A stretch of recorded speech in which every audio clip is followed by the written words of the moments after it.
లేదా 1000 రూపాయల పైన అయితేనే కొంటాం అని ఏమన్నా టెండర్ పిలుస్తారా? పిలవరు కదా. 1000 రూపాయలు బయట పలుకుతోంది, మీరు ఎంతకి ఇస్తారు అని అడుగుతున్నారు వాళ్ళు. నేను 300కి ఇస్తాను ఒకళ్ళు వచ్చారు, 400కి ఇస్తామని ఒకళ్ళు వచ్చారు.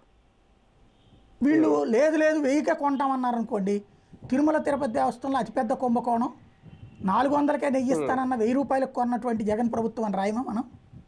విమర్శించమా మనం? దేవుడి సొమ్మును దోచుకుంటున్నాడని చెప్పమా?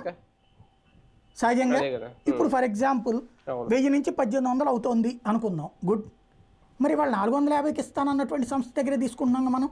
నందిని ఎంతకి ఇస్తుంది? 450కే కదా. మరి 1800 రూపాయలు పలికేది 450కి ఇవ్వడం అంటే ఇది కూడా కల్తీది అవుతుందా?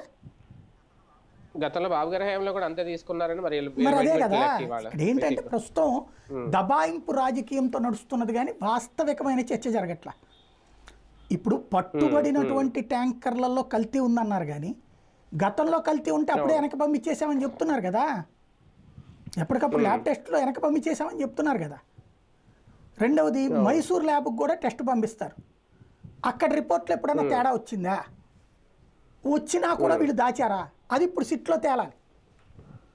వచ్చినా కూడా తేడా వచ్చినా కూడా చేస్తే ఖచ్చితంగా వీళ్ళ తప్పే, జగన్ ప్రభుత్వం తప్పే అవుతుంది.